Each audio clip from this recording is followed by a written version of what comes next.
Hey, welcome to this awesome episode of Stress Free Selling. I'm honored to have our guest today, who I can't speak highly enough about him. His journey is one for the record books. He started off as a high level poker player before becoming a very, very serious and successful investor in the state of Texas, where he grew the largest single family residential type investor channel in the state of Texas with over 40,000 subscribers on YouTube, which is no small feat. And beyond that, since then, he still invests, but he's taken on a new role entirely as a team leader of one of the fastest growing organizations in the world with over 2,100 agents here at eXp Realty called the Wolf Pack. And Connor Steinbrook, I am pleased to have you and thank you so much for joining me. What's going on, man? Thanks for having me, and I'm excited to get on here and share some stuff and see if I can help somebody. So, Yeah, no, it's going to come across this. Yeah, let's do I it. appreciate it, man. And, mindset, I know in your story and in our past conversations, you've shared so much about how you learned through your journey. So why don't you start off just telling us a little bit about, the Connor Steinbrook in a nutshell and what the big lessons were that you took and the challenges that you overcame during that. Yeah, I mean, to have a strong mindset and to fix the mindset, you have to break the mindset first. And I think a lot of people think they already have a broken mindset. It's not until they really break the mindset do they hit the rock bottom and kind of walk down to the depths of the darkness and kind of face the devil doorstep and then come back out of it that they really understand the limitations and the expansive nature of how they can go from positive thoughts, negative thoughts, and everything in between, and then kind of how to control that thinking vehicle that we have on our shoulders. So, I had like you said, I went off to college in 2003. I put $20 in the poker site, became a professional poker player by accident. It really wasn't with intent. I never was like, hey, this is my goal. I'm going to go out there and work really hard and become a professional poker player. It's just like I started playing and it just organically happened. And then I did that for 8 years. When that career was taken away, it was taken away in a pretty savage way. It wasn't that I lost the career or I failed on my side. It was taken away because government regulation. So if you look on the internet, is April 15th, 2011. It's called Black Friday. Government regulation kicked in. The U.S. Department of Justice shut down the big poker sites. So what had happened was I spent a decade almost of just mass adversity, struggling up and downs, going bankrupt. And I was at my peak earning years. I just made it to the payoff moment. And I woke up and I had my identity tied to the poker world as well as all my friends. And it was just gone overnight, literally without warning. So imagine your entire existence disappeared. It's almost like dying was still having to like live through. It was almost worse in a way. And as you can imagine, it was a shock to me. And I was too young and too naive to not know that good things don't last forever. I spent all my money while I was making it, which is a big thing, you guys. If you're making money right now, be smart and invest it, which is why I became an investor later, because I realized some of my mistakes. And then I got into an emotional tilted mindset. So in poker and trading, we call it tilt. Tilt is what means when you're tilted off your normal mindset. When like a bad loss happens or a bad break happens, we move off our normal emotional pattern, and this makes us make less than optimal decisions, which causes more problems, and it just builds off itself. So what that means is I had my poker career taken, and it sent me to WinStar Casino to the blackjack tables, and I gambled off pretty much everything else I had on blackjack and craps, and I built WinStar Casino. It's kind of what I tell people. That's why it's so nice. They had all my money to do it. And then I had nothing left, really. I had to move back home with my parents. And this was another mindset blow. And this was definitely a big ego blow. So someone that had been at the top of the world of a competitive industry, driving sports cars, diamond watches, $1,000 nights at the bars, having everybody think you're a celebrity. And all of a sudden you're living at home with your parents, wondering what the hell happened in your life. And that's how fast it can change. And for 2 years, I played poor me. And the first thing that when it comes to mindset, in order to fix that mindset, you have to understand that you caused your problems and it is your responsibility to get out of your problems. And that no matter how bad your situation is, it's not something in the environment. I mean, it wasn't the poker sites. It wasn't the government. It wasn't God. It wasn't my parents. It wasn't the bird or the dog. It wasn't any of these things. It was myself that led to my situation at that moment, because I gambled off the money after my career disappeared. And then when my career was there, I should have invested that money. I spent that money instead. So if I had taken the amount of money I made at an early age in my early 20s and invested it at 25, I would never had to work ever again. So it was my fault. I had the vehicle, I had the money, I messed up, but it felt like it was something around me's fault. And that's what I wanted to default to, because there's everything around me that caused this. But the problem is, if you believe that, and we'll talk about belief systems here and really why this is the case and how thinking processes work and how it changes our emotions and our attitude and our results. But if I believe that it's something around me's fault, it takes the control and power away from me to change my problem. When I believe it's my fault, I'm the one that has the responsibility. Now I can solve my problem. But when we think it's our relationship with our girlfriend or our parents or our wife or our kids, that these things around us, or I don't have enough money, I don't have enough time, we're blaming external environments, things in the external environment, we're never going to get to where we're trying to get to. So first thing is you hear people talk about personal responsibility. I had to admit to myself in a tough way that I messed up and I wanted to reset my life. Now, it got to a very tough time for me, almost to like a suicidal moment where I really was lost in life. And the reason why people get there, at least for me, was I had a past victory and I was looking for a future, and I saw a future that would never be as good as the past that I had. It was a very defeating mindset. Now, the belief of that caused the frustration and feeling in my body. And we'll talk about this right now, how thoughts create feelings. So most people don't understand why they feel so bad. It's because they're having negative thoughts. So if I think a feeling, it's like a pitchfork when you're doing playing a piano, it's going to send a frequency through your body. So what we think on, we feel. So let's say that Nick calls me and he's like, unfortunately, Connor, your best friend just died in a car wreck. My thoughts now just go to what the information came in. I'm like, oh my gosh, my friend just died. What happens is that thought creates a feeling in my body. I'm going to break down, probably start crying. Heart rate's going to pick up. I'm actually going to have an emotional change in my body and in my mind. Now, what happens if Nick calls back and says, hey, just kidding, it was a horrible joke? What that means is the person was not dead. The belief that that person was dead changed the physical feeling, or changed the emotions and changed the pattern in my body. So the reality is not what matters. This is why it's so important to understand belief systems. He was never dead. All I did was believe that that person was dead, and it caused that shift. Now, some people know, like, I have a weird fishing hobby. So like I like to fish. I'm from Texas, so give me a break. But I lost like the biggest fish of my life on a certain lure. And just the other day, I was giving this example. I walked into one of my rooms. All I did was see that rod and that lure, and immediately it frustrated me. Just an instant state change, just like this. So it's very important to understand that thoughts create feelings, because this is how you can have a higher conversion in sales, because you know how to trigger those thoughts, which can trigger the feelings. But anyways, we're going to kind of get back to the story here, but it's very important to understand that if you believe something, you're going to act on it. I believe my best days were behind me and not ahead of me, and it left me into a very tough mindset trap. And then what happened was, I just realized I can't live like this forever and feel like this forever. This is horrible. This is, just too tough to go through. So I have to start doing something. How do I get out of this? And so I went on the internet, started researching options, different careers, different industries, different things like this. And I stumbled across personal development along this path. And the first thing I came across was the black and white recordings of Napoleon Hill and his 17 principles of success. And if you don't know who Napoleon Hill is, he was an article writer in the 1920s that wrote Think and Grow Rich, which is a book of a compilation of interviews and success traits and principles that he was, after interviewing 500 of the wealthiest people in the world, introduced by Andrew Carnegie, who was one of his mentors. But that book changed my life. It made me start thinking differently. But so I came across Napoleon Hill's principles of success, those black and white recordings. If you guys memorize those 17 principles of success and live by them, I don't know anybody that's not done that, or that has done that has not had success. So that's what I did, how I started it. Then I read Think and Grow Rich, and this led me down a path of heavy self-development. I read Richest Man in Babylon, As a Man Thinketh, and then I started studying the things that I wanted.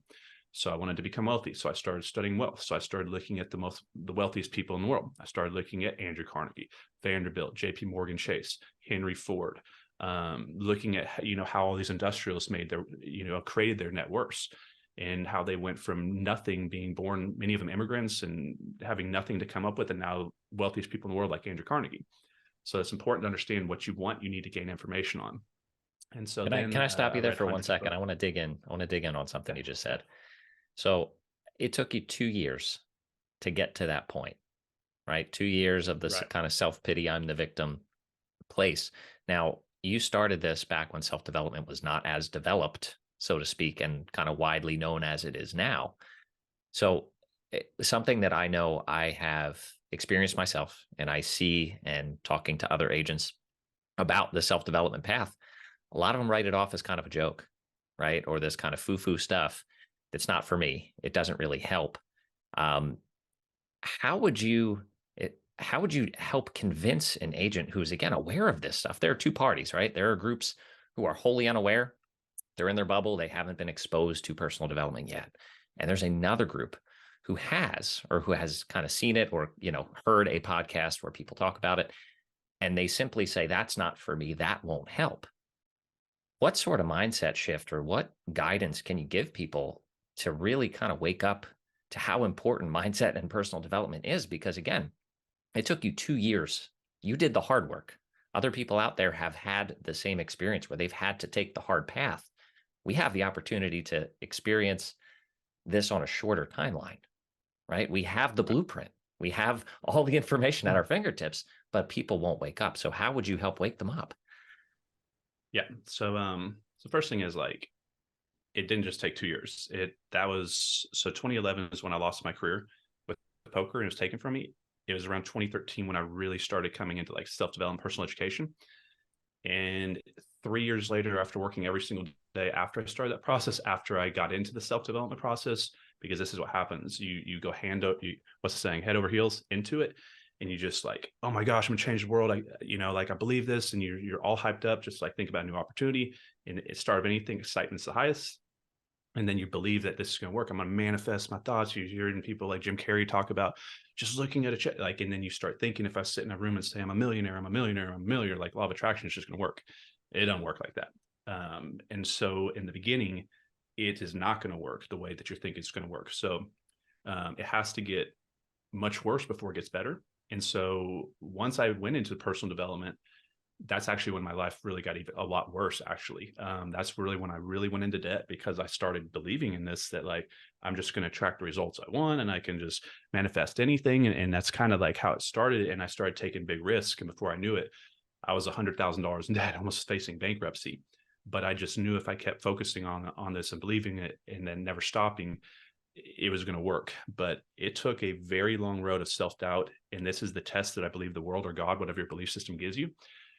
Can you stay consistent and structured and positive through this journey? Or are you going to back off and like what Nick's saying and like, don't believe it's like magic or woo woo. But what personal development is it's the lifelong process of being all you can be in every area of your life, physically, mentally, spiritually, relationship wise, in all areas. It's a direct intent to improve our body, to improve our mind, to improve our relationships every single day on a continuous basis throughout our life. And so most people drift through life. They don't focus on any goals. They don't focus on their future. They don't focus on improving. Now, you yourself right now is somebody who has a snapshot of who you are right now. If you saw me 10 years ago, I was physically bankrupt, emotionally bankrupt, spiritually bankrupt, broken every way. And now I'm wealthy, healthy, proud, and happy every day. I'm generous with my emotions, time, and money. I give things away instead of trying to take from people and be entitled.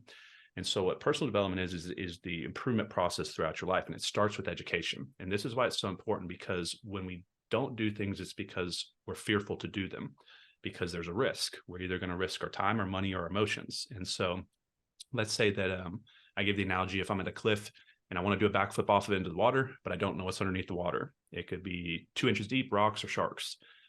The lacking of the information is creating the fear. I won't take the risk. But now let's say someone comes by and says, there's 100 foot of water and sand down there, and all these people have been jumping off here for 100 years. The information coming in changes my perspective, saying now it's safe because information came in, the risk goes away. Now I do my double backflip and nail it, right?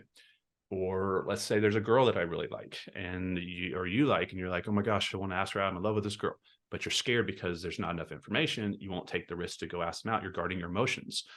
Then that girl's best friend comes up and says, hey, she has a kind of crush on you and she doesn't know you like her. Now the information comes in the situation, changes the perspective, and now you can take a risk. So when people are lost or not doing things or procrastinating, or they're living in fear or anxiety, they don't have enough information or data on the things that they're doing. This is why people sit down and procrastinate. Same reason why people quit a business is because what happens is their excitement's high. They get into it. They start with into a month, and all of a sudden the punches and kicks start kicking them in the face, right? And their belief system goes away and they start doubting that they can do it.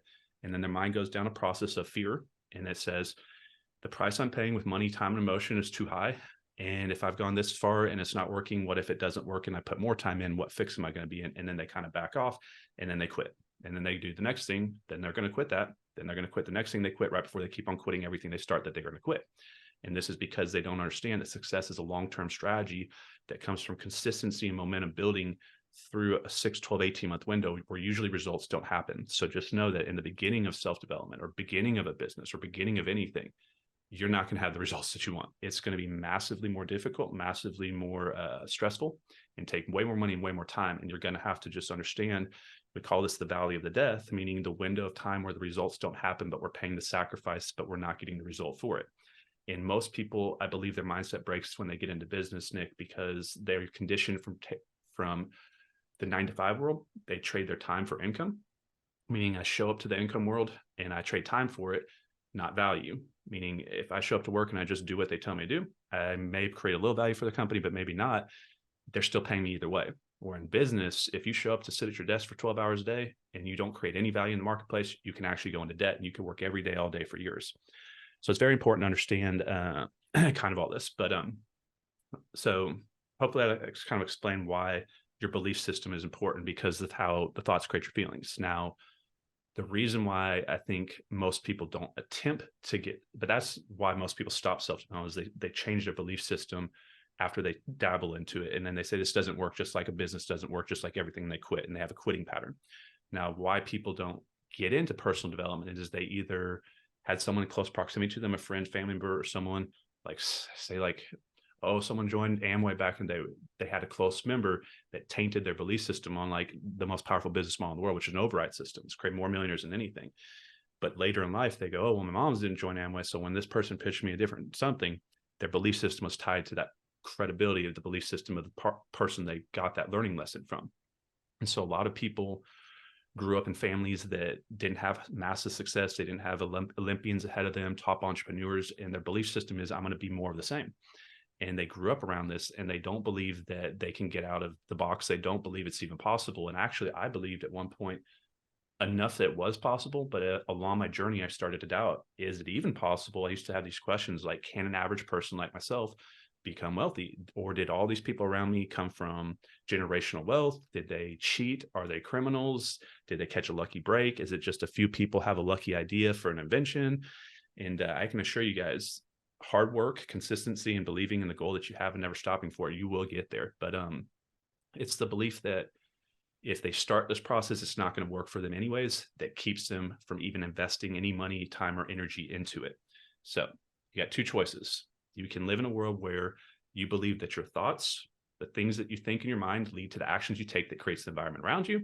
Or you can live in a world where you think that the environment around you, meaning the family that you grew up in, the way that you look, the money in your bank account, the president, the company you work at, that this is going to create your thinking. It has to be one of the two. Either your thoughts create your long-term environment, meaning you can think your way out of your problems and solve your problems and create a new person, or it's your environment creates your thinking, meaning I'm a victim of my circumstances. So one is a victim, one is a victor. You decide what you would want to be. But what I can tell you is every successful person understands that their thoughts create their future, and that if they think their environment is creating their thinking, they will never be successful. This is very important to understand kind of what I'm going through. Now, the next thing is like, as far as like mindset issues. So one of the most important things that helped me was what's called the law of polarity.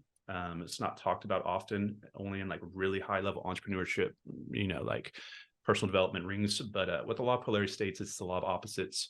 And it's basically saying there can't be one without the other. You have to have a left and a right, up and down, inside, outside, hot and cold, day and night, positive, negative. So there's never a good without a bad and a bad without a good. And so, for example, with my story, when my online poker career disappeared, it almost made me take my life. But here in hindsight, years later, I'm sitting on here telling you it's the biggest blessing God ever gave me, because if that poker career had not gone away, and it had not gone away in such a savage, hard way to take it, it would have never put a chip on my shoulder strong enough to actually want to go out there and achieve success after it. So you actually heard this, Nick, on our morning call with Sean Kokoska the other day, talking about he got blasted out of the world and had that life, and then it put that chip on his shoulder. So sometimes we need it. So that moment led me to this new life. Now, why this is important is that it's a reflective thought process. So one of the things that destroys our self-esteem or builds it, which is the most important thing for mindset, is our belief system in ourselves. Do we care about ourselves? Do we respect ourselves? Do we love ourselves? Is the reflective thoughts after things happen. So there's a 3-step process that I teach, which is thought, action, reflective thought after action, meaning we have a thought first. Let's say I'm trying to lose weight and I have a choice in front of me, brownies, cookies, and pies, or celery sticks and carrots. So the first thought is, don't eat the cookies and pies, eat the carrot sticks because I'm trying to get in shape. But then I put the carrots down and eat the cake. That's the action. So thought first, I knew what I was supposed to do as far as the need. And I went with the want, the action is I ate the cake. And then the reflective thought after that says, what? Why did you do that? You have no control. The cake is stronger than you. Why do you keep going down this negative pattern? And you start breaking down your self-esteem by that reflective thought. Now let's think about if we did it a different way. Thought, eat the celery stick, pick it up, action, eat the celery stick.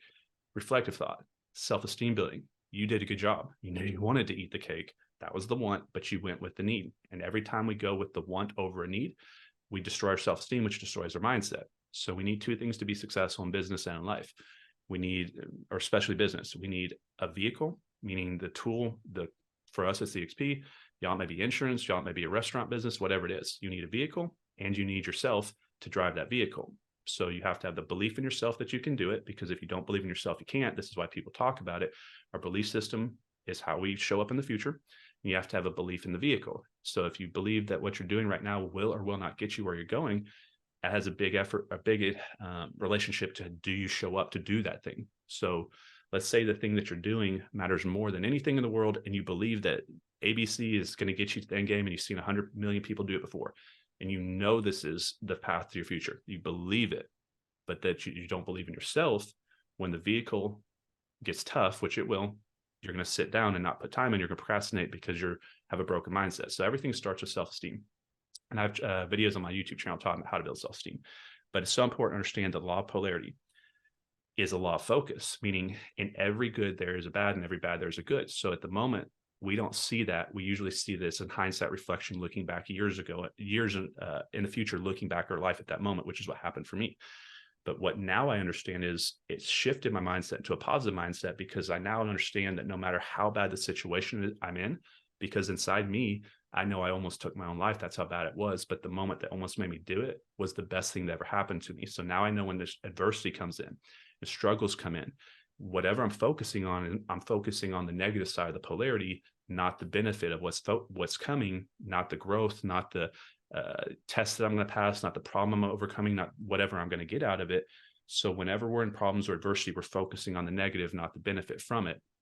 But once you understand this law of polarity internally, and you really understand it, when bad things happen, they're not as bad anymore, because you understand that there's something in it that's beneficial to you. So you really don't, like get that upset. It helps you control your mindset, put it that way.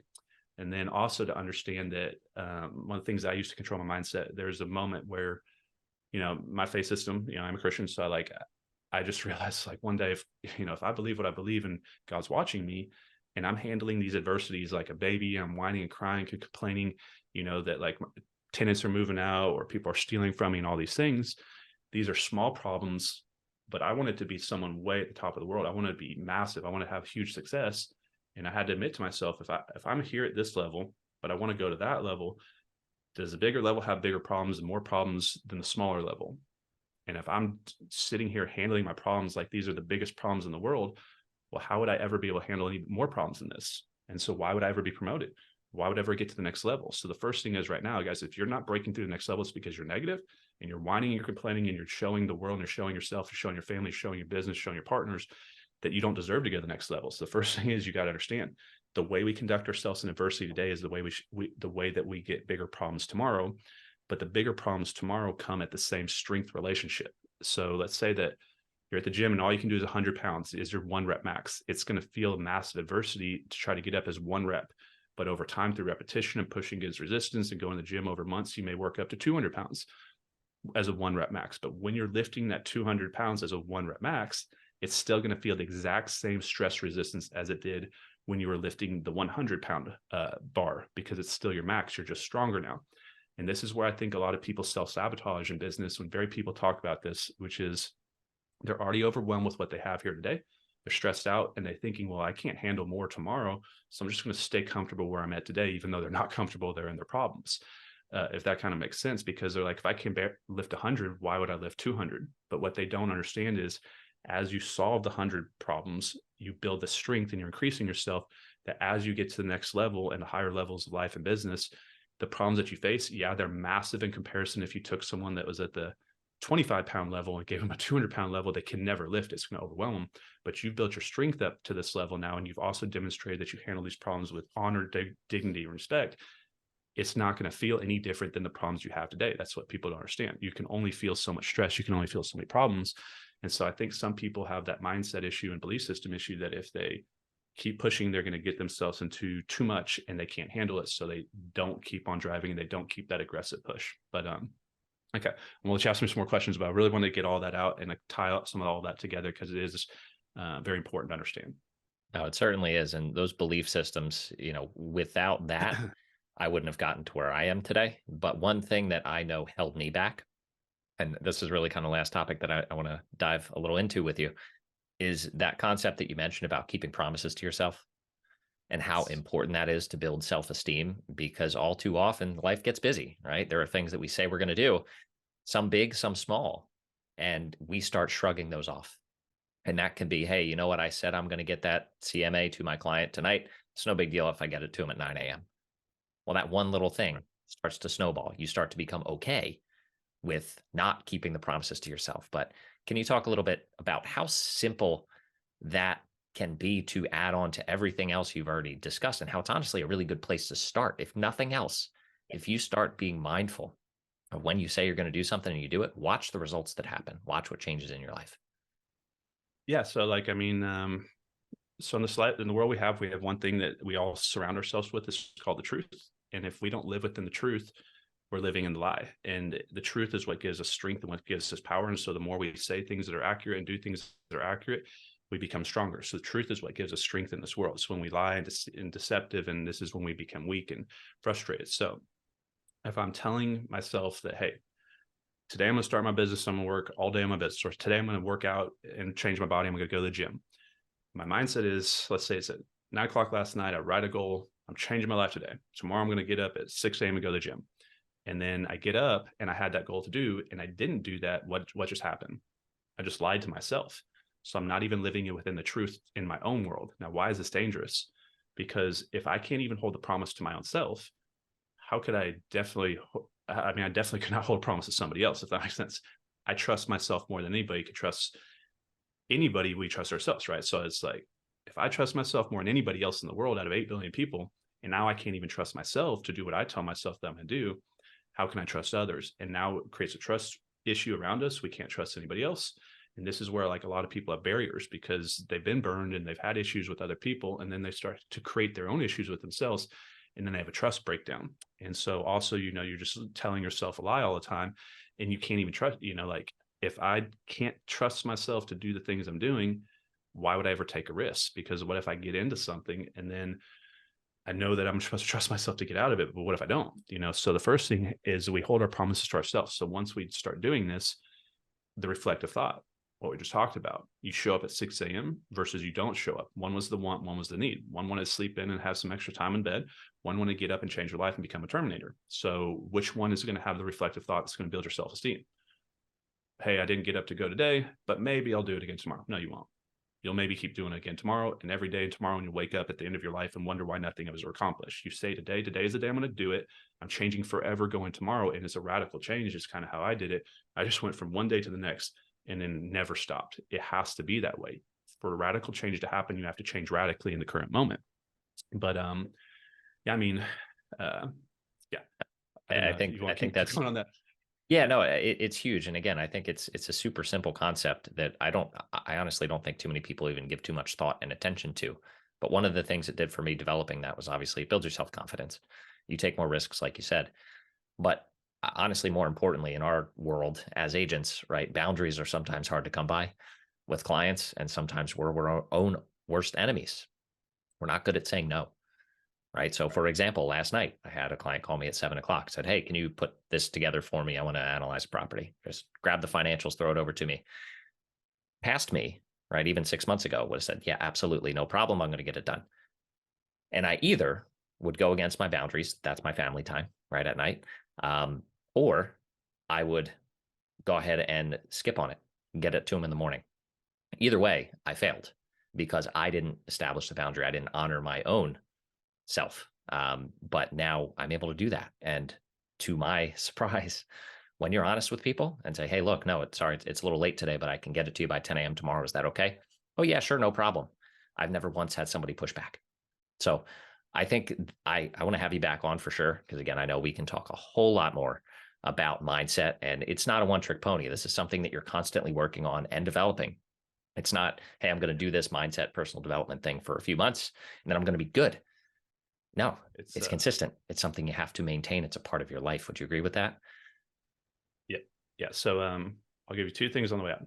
So your mindset grows like your physical body. So everybody on here understands that if they go to the gym for 6 months, change their diet, they're going to look a lot better than they used to. And if they change their diet and don't go to the gym for 6 months, they're going to go back to looking how they used to. They don't think that about their mind. So think about what you remember from high school and college. Probably not a lot, right? Think about a book that you read one time 5 years ago. Maybe kind of remember the theme of it, but don't remember any real lines of it. So our mental state is not just we read books and work hard for 2 years on self-development or go to college for 4 years and just stop. Most people after college read less than 2 books for the rest of their life.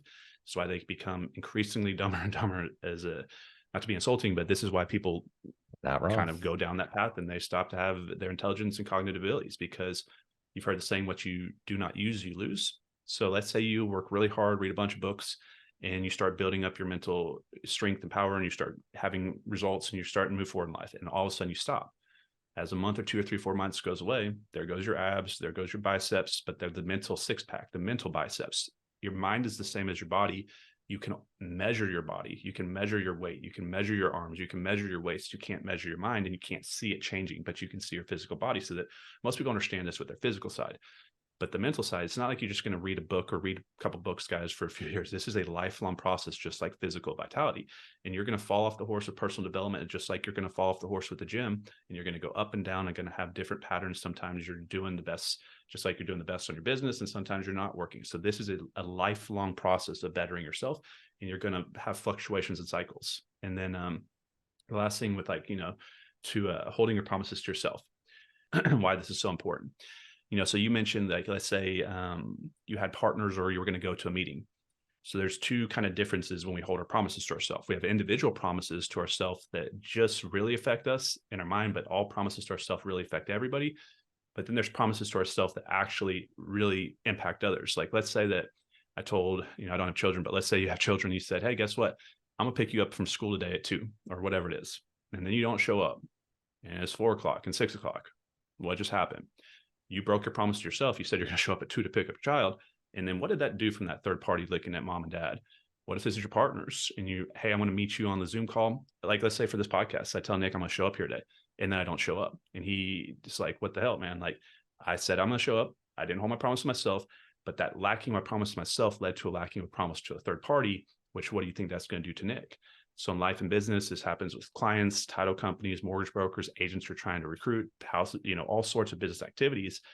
It's not just that when we don't hold a promise to ourselves that it's only negative towards us, it starts impacting the environment in the relationships around us. And this is why people have attrition in business or can never keep good people around them, because people don't trust in them. And they understand that they watch this from afar and they realize these, like, let's say like for Mastermind Calls, you show up one week, but not for a month. And then you show up randomly.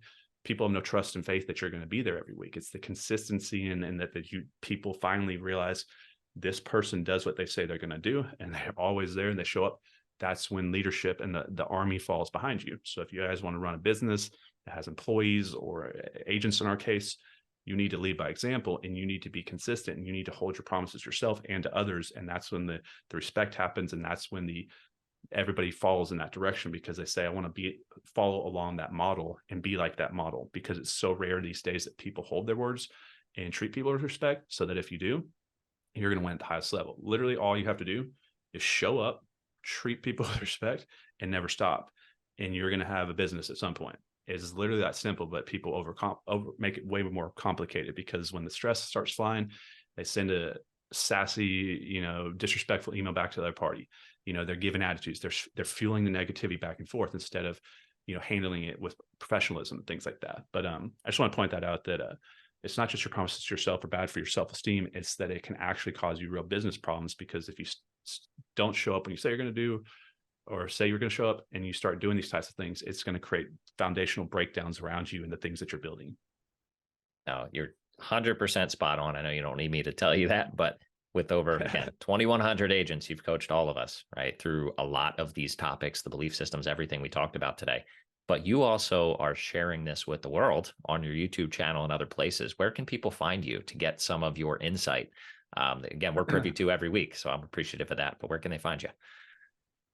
Yeah, thanks, man. So like I have my Investor Army channel, but that's mainly focused on residential real estate investing. So if you're want to go down that route, you can. But I like this topic. I broke my mindset and I fixed it, which is where a lot of you guys are at right now. So when you have a broken mindset, you can replace it with a better one. But I decided that it was gonna be hard for me to film the type of content I wanted on my Investor Army channel.